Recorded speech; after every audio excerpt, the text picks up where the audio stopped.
I thought he was going to say, do you think the kingdom of where we're going next will be sympathetic to our cause? Marl or Marl, M-A-R-L in some fan translations. So the Battle of Bolt was that battle that King Raphael of Welt went to and never came back from. Now, it's at this point, specifically on Runan's route, but a little bit on Holmes as well, that, like, once we hit the mainland, oh boy, the world building of this game goes completely bananas. They're going to talk about former wars, alliances made and broken, a whole lot of past NPCs that many of which will never even appear in the game. It can be quite a lot to take in at first. And in fact, at some points, I've played, this is my third playthrough so far, and even I don't get all of it. Prince Richard. Well, the name Richard can go either way, honestly. Like, in Robin Hood, they usually portray King Richard well, even though he probably wasn't like that at all in real life. And in most others, they go for, well, let's just say that there's a trope, TV trope called a dick in name. But Princess Tear has joined him, and they've reclaimed Marl from Historia.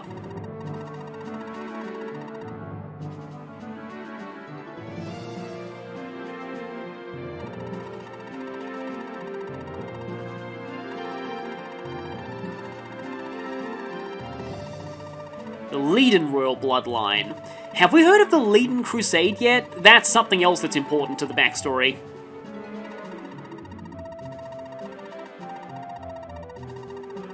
Like, the way they're telling this story, though, I honestly feel like, and this is something that I will be bringing up at multiple times, I feel like either Saga was trying to set up for another game that told Richard and Tear's story, or there was going to be a third route where you would actually play as Richard and Tear, because it really feels like Richard and Tear are off playing their own Fire Emblem game while we're doing our own stuff. So yeah, as you can see here, there's even more backstory.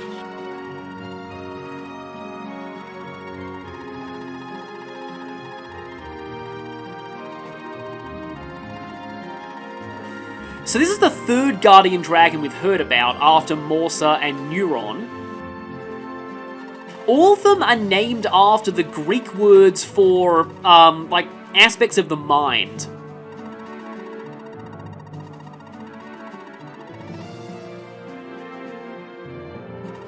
Oh, so he has Carolon's blood too, so, doesn't that mean that if he gets together with Enter, then it would be kind of... Well, I mean, it's distant enough that it probably wouldn't be fully considered incest. It's kind of like, how I personally view Claude and Sylvia in Fire Emblem 4. Like, you know, according to official canon, they're only quote-unquote distant cousins. So yeah, this is what they were talking about. If somebody gets hold of the dragon bracelets, they can force a Manakete to, well, not Emu, totally not Manakete. They can force them to transform into a dragon and control them. So yeah, those girls are kind of walking weapons of mass destruction, and we need to make sure they don't fall into the wrong hands. Of course, at this point, Runan kind of has no idea that Enter is probably one of them.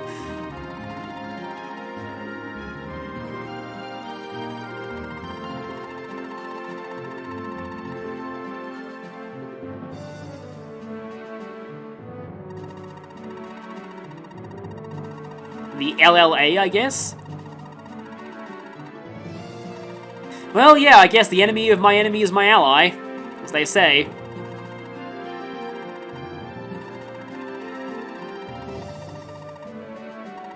Westward Ho! 3 days, well, fortunately in in-game time. That gives us time for a jump cut to another place.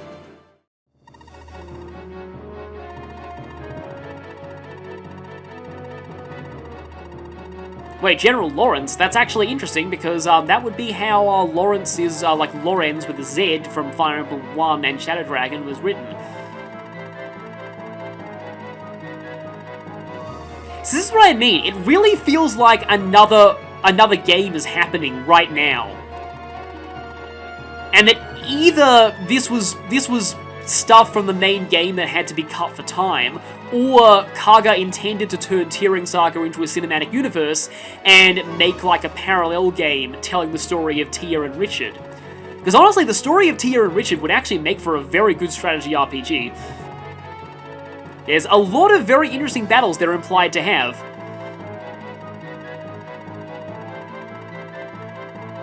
They are what TV tropes would refer to as heroes of another story. But yes, I guess, like, now we're seeing what type of Richard this guy falls under. Yeah, he is kind of a jerk. Yeah, like, we already know, like, 2 other named characters from his army, Lawrence and Albert. This guy is apparently Albert.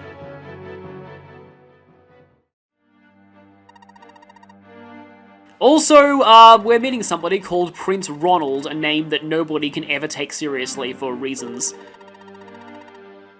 And at least the wall hasn't been breached by a dragon, like in Radiant Dawn. So, this guy I feel has one of the coolest portraits in the whole game. Like, he is one of my favorite looking characters in this game.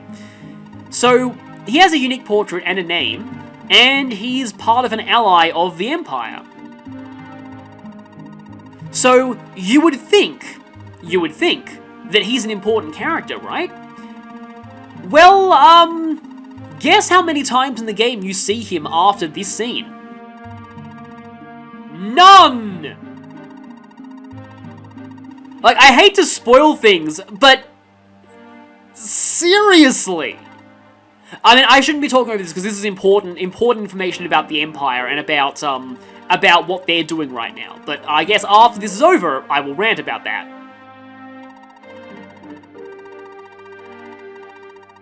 So yeah, this guy is the son of the King of Historia alive at the Empire due to his father's greed, but this guy is maybe a little bit, I don't know, hesitant, and wants to atone for the sins of his father. So he's probably the Camus equivalent of Tear and Richard's campaign. It's just, you know, a shame that he's not part of our story.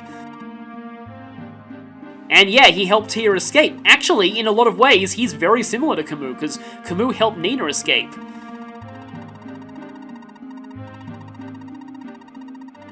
And this is also interesting too. There's a lot of implications that Tear is... she's interesting, let's just say. So, yeah, like, that's the only part Ronald has to play in the entire game, despite looking amazing. He's just like, yep, that's just him. Just, like, again, I just want to stress again, like, I really love this game, I do love it, but, like, and I love it in spite of a lot of its eccentricities, but in terms of its eccentricities, this game really, like, Fates had too little world building, but in some ways, I feel like this game might have too much, which is something that I'll be talking about later, but it results in you getting these really interesting characters like Prince Ronald, who just show up, and then you never see them again. Because, like, again, Kaga must have been trying to set up a TearRing Saga cinematic universe. There's no way he wasn't with somebody like, you know, Ronald. But anyway, this girl here is the granddaughter of one of the great sages, which means that her father was killed by Gwen Chaos, just like, because he bragged about killing the other sages. So, she is a female mage, who is the child of a famous sage who was murdered by Totally Not Garneth. And she's associated with light magic. And even has a similar hairstyle to Linda. So I think you can tell who she totally isn't supposed to be a reference to. This is just like all of these cutscenes have just been misogynist, haven't they?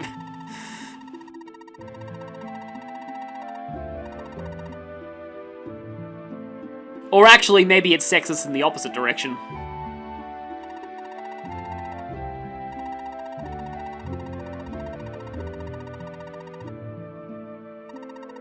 A lot of people are on journeys in this game to find their missing family. Oh, yeah, by the way, it hasn't actually been mentioned yet because I missed the conversation, but Mel and Marouge are siblings. And they are full-blooded siblings, so there's no, you know, totally not incest going on there.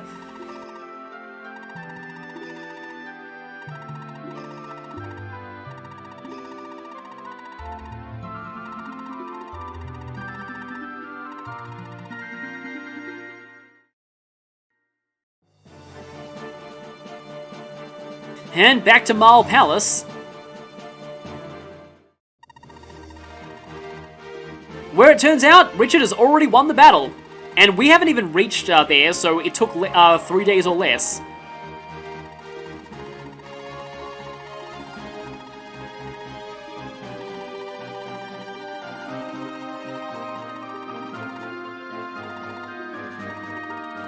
The Empire still controls Sine. We are well and truly getting involved in the mainland's war now.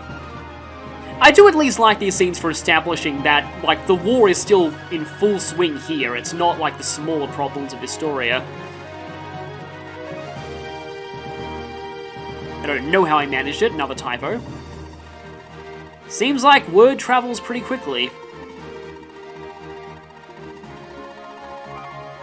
Yeah, remember that Roselia is only one of, or Reeve is only one of, the nations that are being invaded by Canaan. It's relatively small. But it is an ally of Richard nonetheless.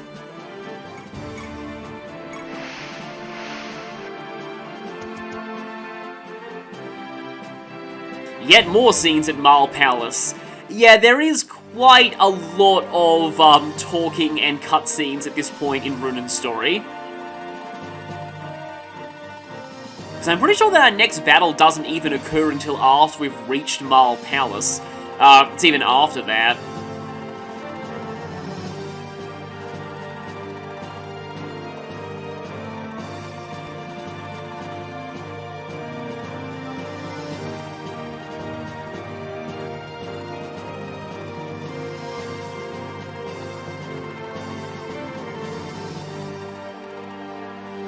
For some reason, this conversation is reminding me a little bit about, there's, in one of the Batman games, there's like one character who just refuses to believe that Batman has good intentions and thinks that he must be secretly, a person who just beats up criminals for fun.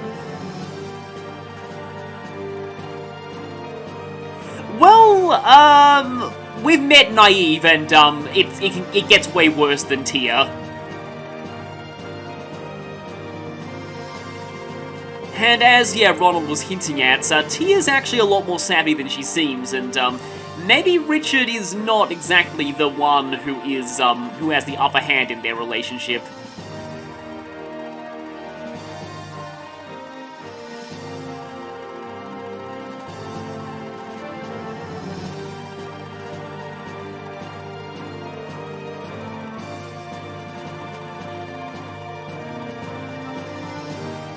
Well, I mean, we are the hero of one island, but I guess it is a pretty small island, and Coder isn't exactly the greatest threat to save a place from.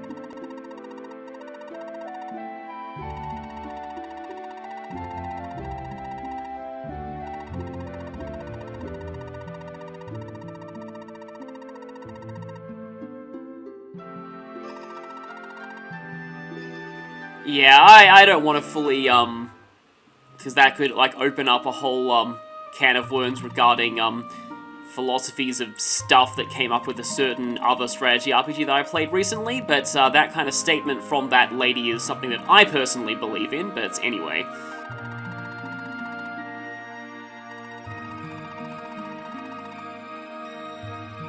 Isn't that the name of the one who just got kidnapped by that bandit? Yeah, things are pretty interconnected with the characters in this game. So Enter is pretty connected with most of the mages and the other people who serve the temple. So I believe that, Muriel, or Mariah, as she was called in early fan translations. I kind of personally like Mariah better, but I think Muriel's fine, but yeah, so she's the daughter of the Sage of Fire, I believe, and so she was part of the Fire Temple, which is around Salia.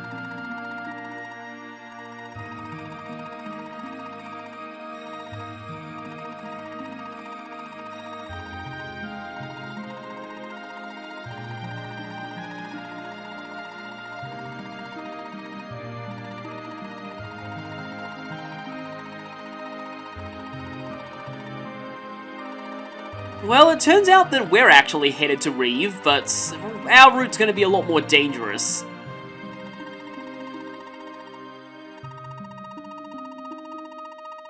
Oh yeah, grandfather of the Fire Sage.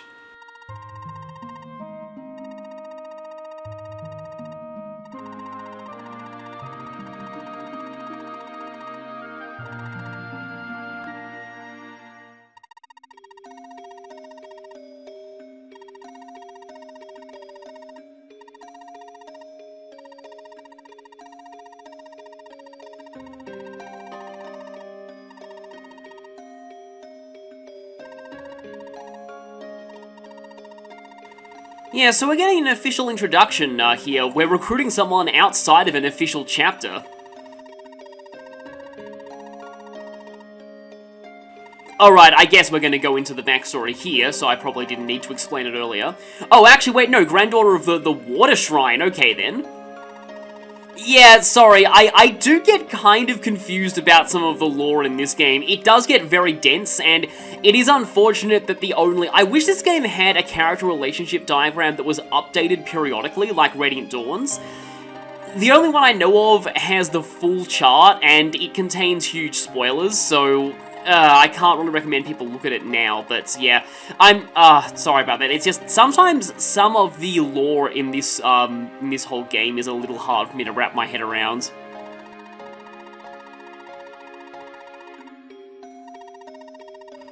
Yeah, the Water Shrine is not the Mars Temple, it's actually more around Reeve.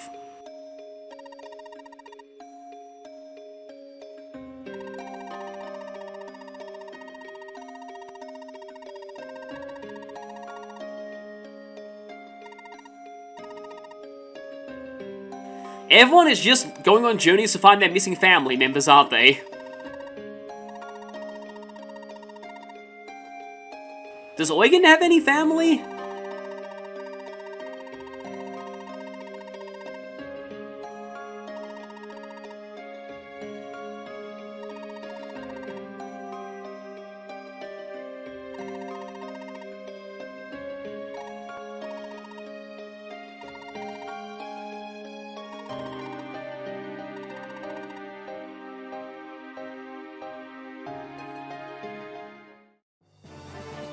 And more cutscenes! Yeah, wow, there's a lot at this point. Okay, there's that guy from Richard's army. Albert.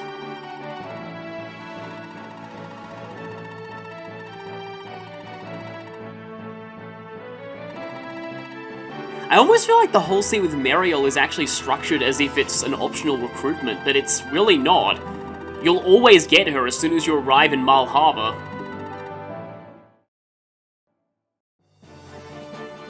Okay, now we have freedom to move, but before that, if we check our status, you might notice that she's already in our party. And she has this thing right here. I said in Marouge's bio that the mages in this game, I think, are defined by their personal tomes. This thing has 20 might. So that's kind of amazing. Like most mages in this game, Muriel has mediocre base stats, growth rates, and has 4 movement. She is carried by her personal tomes. And yes, I did say tomes, plural. She gets a second one later with interesting niche uses, but I'll cover that when we get it. For now, Starlight. This has 20 might and a lot of accuracy. It's really heavy, so she's not doubling with it anytime soon, and it does give plus 30 evasion, but you still don't want her to get attacked while she has it equipped. With this tome, Meriel is a 4-move deleter of anything with 27 HP or less. And given that we're about to encounter a lot of enemies with shields, this is actually pretty useful. Yeah, it's technically effective against monsters, but Runen doesn't fight many of those, and most of them would have died in one hit even without the effectiveness. Starlight does, however, have a strange drawback. It adds a massive amount of score, meaning that it tanks her experience gain severely. And that's not good for somebody who starts at level 1 and needs a promotion to get out of their bad movement rut. Sometimes Meriel needs to kill things with fire tomes just to gain decent experience, and those are very unreliable. Speaking of promotion, she actually gets pretty decent on promotion with plus 4 to speed, and again plus 1 movement, but you have this weird decision where if you leave her as a mage until level 15, she'll learn Wrath, whereas as a level 15 sage, she gets Luna, but she can't have both.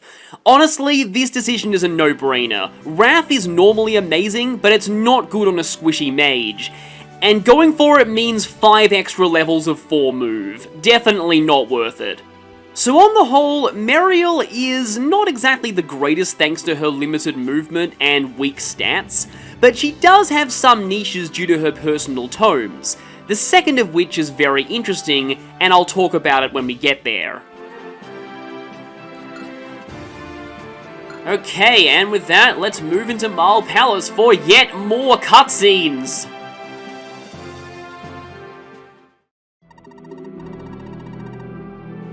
Oh wow, it's like the music from the...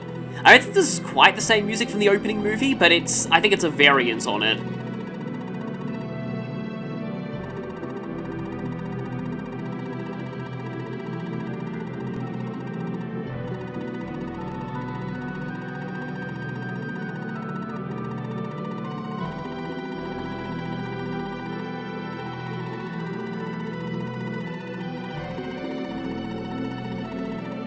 So basically, he's like, I've gone through so much more than you have, so screw you.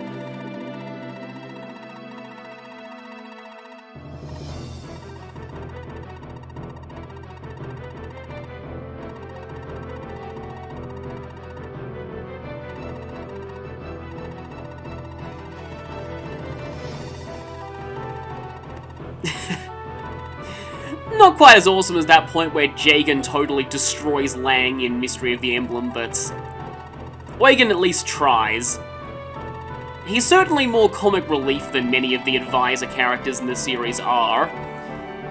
Yeah, the Lion Prince of Marl, Richard. Just makes me think of one of my first exposures to this game was looking at the characters list on, the very old characters list on Serene's Forest, and it had these really kind of, I don't know how to describe them, these like one-sentence descriptions of all the characters, and all of them were just so basic that they had this kind of weird charm to them, like with Bart, it's like, he is Plum's foster brother. And with Richard, it's like, Prince of Marl, he is known as Marl's Lion Prince. That's it. I don't know how to describe it exactly, but there were just these weird one-sentence, extremely basic descriptions of the characters that always kind of endeared themselves to me.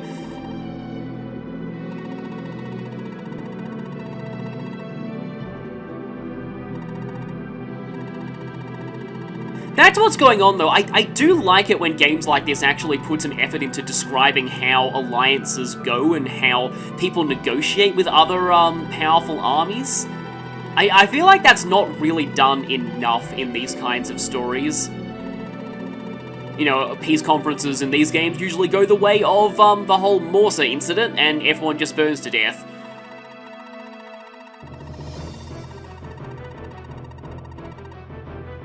Okay then.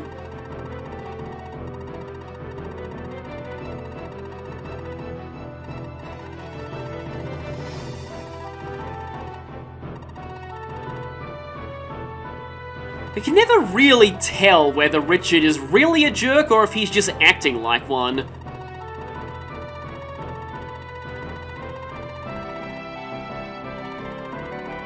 Also, this is basically the point where the fan translation, like playing this version of the fan translation, just seeing these segments of the game with a much better translation was great, because this is the point where it all fell apart in the original version, and everything just became... It wasn't awful at this point, but it was very average. It didn't become awful until the last act of the game.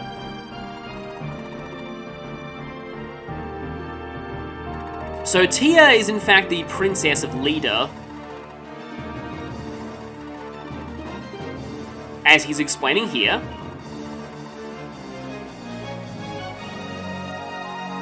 Leda's one of the very old kingdoms of this place. Somewhere that's had a lot of hardship in the past.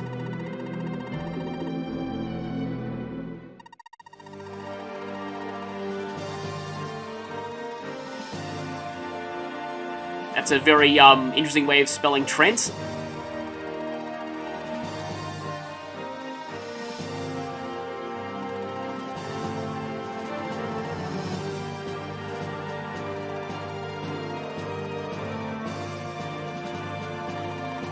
Yet more politics and world building here. Remember Erail, that's going to be important later.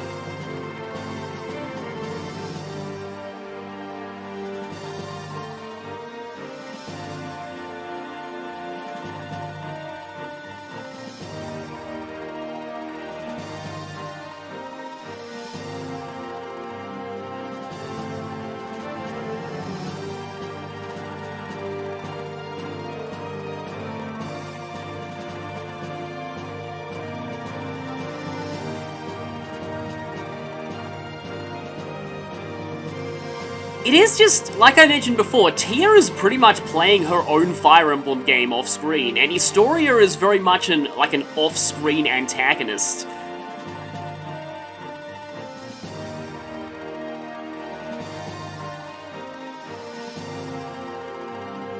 Okay, then that's kind of a similar goal to us.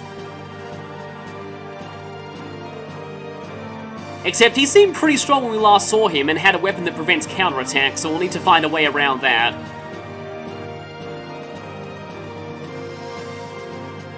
Leda has an interesting history with the Cult of Gurzel that we will be finding out later.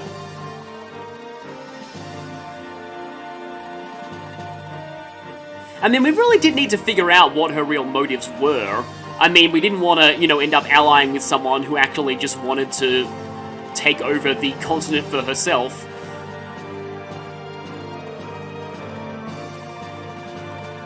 Honestly, that would actually be kind of an interesting plot, though, if you defeat the Empire and then realize that the nation you allied with was kind of the real antagonist all along.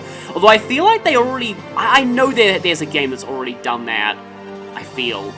Like... I mean, kind of that was what happened in Path of Radiance with Bednion, but that happened over the course of another game. Like, Bednion didn't betray you during Path of Radiance itself.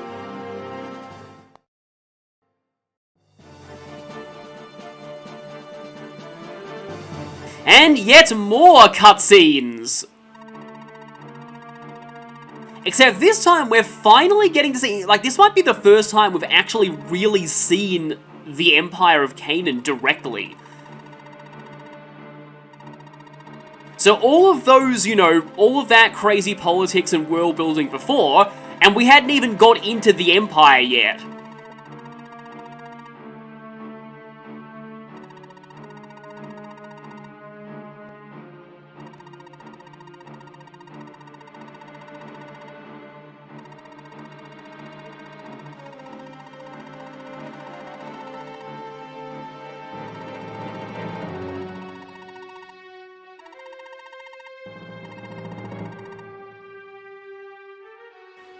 Except it also has Naren, so, yeah, they should be quaking in fear right now.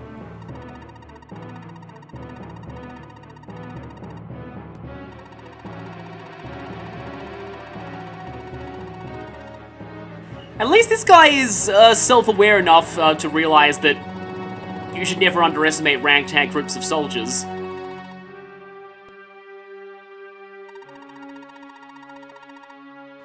Oh, okay, we actually do have a canonical age for Runen, and it's about what I guessed. I was guessing that he was in the 16 to 17 range. There's a lot of, oh, okay, yeah, Witch Dragon Cranion, that's another name that you'll want to remember for later. Or Cranion. Alongside my brother, yeah, Reeve and Kanan used to be allies.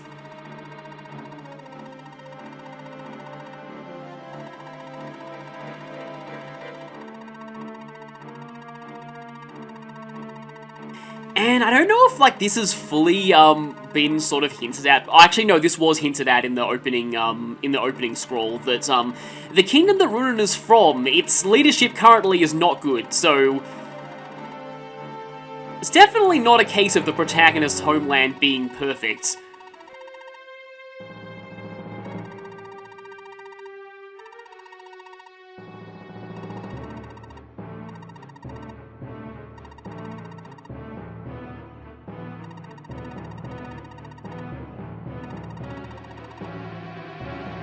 Small number of reinforcements, oh boy. Yeah, we're going to be dealing with a larger than small number of reinforcements. Yeah, see, I was actually about to mention this, that, you know, defending to the last, you know, maybe that's not exactly the most practical use of your troops' lives. Probably better to retreat if things are going badly. And also, yeah, this line, this is a great line. Land can be reclaimed, but lives cannot. Already we're realizing that the Empire actually has some pretty honourable people in it. So, even though the first arc with Welt might have seemed very black and white, things do get a bit greyer at this point in TearRing Saga, which is really interesting. I think they actually do a pretty solid job of portraying the Empire, but I'll go into that as we... Yeah, there's a lot about the story that I'm really excited to get to at this point, but first we have Seamus's army here. Seamus the General, who's pretty strong, and yeah, a General with a steel shield, although his defense of 14 is... Oh wow, it raises defense by 12 when held. Magic is probably the only way to go against this guy. And some Canaanite Armor Knights, as well as Axe Soldiers, Bowmen. The enemies here are definitely tougher than what we're used to back with Coda's ill-equipped army. And we're going to be seeing a lot more shields from now on, just remember. However, you might notice that this guy has 27 HP exactly and no magic defense, so Meriel one-shots him. So that might be useful to remember going forward. In fact, Meriel one-shots a lot of these guys. In fact, I think she even one-shots the mage. Ironically, she doesn't one-shot the Armor Knights because they have more HP and she can't double them. Yeah, there's a Physic Bishop. Get used to Physic Bishops, we'll be seeing them a lot from now on. And also Artillerymen with Chukonus, we'll be seeing them a lot from now on. Also Bronze Paladin, Blade Soldier, Killing Edge, and yet another Shield, and an Axe Soldier with an Iron... Yeah. Shield, shield, shield, and more shields. That is the theme from now on. There's no shop in Marl Palace, but while we're here, we can actually check out the area over here. So that's Fort Ligria. Sene Coast, that's the free city of Sene, which is actually not so free at the moment, but we'll get to that later. Fort Bolt is over here, so that's where King Raphael disappeared. The Hidden Village, that sounds interesting. There's Southern Selba, there's the city of Selba, which is a plains town. There's Blard, which we've heard about earlier. There's Orcus Village, a wretched hive of scum and villainy. Castle Salia, so yeah, that's probably where Sasha's bloodline comes from. Erail Mountains, and there's... Yes, this is the Erail region. Leda Valley. So Leda's all the way up there. It's actually pretty far away. Murmur Caves. We'll get there eventually, trust me. Oh boy, will we get there. Forbidden Bridge. And there's the Fire Labyrinth in the Fire Temple. I think that's about as far as we can progress. Yeah, that's as far as we can advance the map right now. So yeah, we can kind of freely scroll around the map now due to us being in the, I would say, slightly more open part of the game, but not really because of, yeah, Runen doesn't backtrack, so Runen doesn't really get to go many places. But speaking of Runen, I put most of my shields in Runen's party for a reason. I think he could really use a leather shield. Putting the Iron Shield on Raffin seems like it would be overkill, but I think that could still be useful. Naren does not need an Iron Shield at all. Okay, Raven already has an Armor Slayer. Naren doesn't need an Armor Slayer to slay armors, so I suppose I can give the extra Armor Slayer to... Well, Runen can't use it, so, ugh. I'm not really going to be using Norton. I just kind of want Julia to have something, and I guess she can hold on to the Armor Slayer for now. And let's move. I think I'm going to be putting all of the cutscenes landing on the shores of this continent, and the start of this map, like the early map preamble into this part, and then next time we'll be taking on the map itself, because this map can go on for quite a while. As you can see there, there's a lot of enemies in the upper part of the map. And speaking of the upper part of the map, so something annoying about this map is that everybody who is on the top, they deploy up the top part of the map, but the people who are in the bottom of the deployment order end up in the desert. So that's something that happens in this game, and oh, great, this is actually, yeah, I suppose I'll switch Norton out as far as people go. It's kind of funny because Tom has a very funny niche that he can do on this map, but he kind of needs to be in the top party to do it, and I don't know if he's gonna get there in time. We're going to be a little undermanned for this point, but things will definitely get better as we start recruiting more people. But I definitely want to take out those two guys with Muriel if I can, because she'll bypass their shields and one-shot them with, I almost called it Aura, Starlight, but yeah.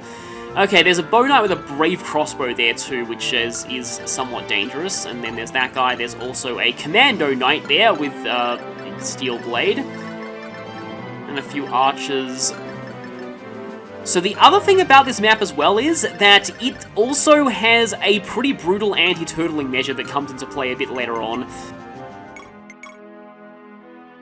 No! Naren got replaced with Tom in the thumbnail of the save file. And with that, I think we'll move out to the battle next time. See you all then.